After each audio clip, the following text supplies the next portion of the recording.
Welcome back to Twin State Sports. I'm Bailey Wilborn filling in for Zach. Yesterday I talked about the Bulldogs' question mark at quarterback, but another big question for the team is how the defensive line will play after losing 2 stars to the NFL.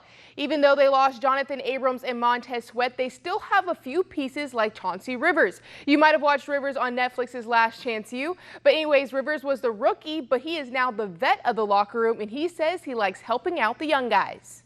The most impactful way is just to help the young guys out and help the unit out in the best way I can, just to put them in a better position, give them the most knowledge I can, just to help them out, and so we can be the best unit in the country. The Saints' first preseason game against the Vikings is on Friday. It'll be the tight end Jared Cook's first in-game action in a Saints uniform. Cook comes from the Raiders, where he caught for almost 900 yards and 6 touchdowns last season. It's been a while since the Saints had a really good tight end. They really haven't had one since Jimmy Graham. So a lot of fans are excited for the new Jared Cook era. The Saints offense has been an adjustment for the tight end, but he says it's all about the repetition. Still a lot to learn. We just keep installing and throwing more things in, but it's just going over it every night, repetition, and just getting to know. It's pretty much the little things. It's the little details that what makes this offense so hard, because there's so many of them to get. So it's just keep going over those and just knowing them like the back of your hand. A football team's worst nightmare is happening in Oakland when you pay a player a bunch of money and then he goes out and hurts himself. Star wide receiver Antonio Brown has been dealing with the foot injury for most of training camp.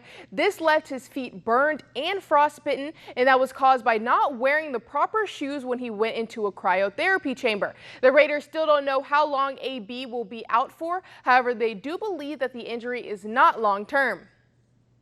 Udonis Haslem is returning to the Miami Heat for his 17th NBA season, which gives him the current longest tenure in the NBA, and he's now the 6th player in league history to play such a long career with only one franchise. Haslem has been with the Heat since 2003 and played a pivotal role in helping Miami go the distance back in 2006. The NCAA has issued a new memo to agents that many are calling the Rich Paul rule. In the new rule, agents now have to have 4 new qualifications if they want to work with the player trying to go into the draft, one being a bachelor's degree. This requirement is the one raising flags around the league. Agent Rich Paul represents big names across the NBA like LeBron James and Anthony Davis, and he did not graduate from college. And according to the new criteria, Paul wouldn't be able to represent underclassmen testing the draft waters. LeBron James spoke out, tweeting, "Nothing will stop this movement and culture over here. Sorry, not sorry."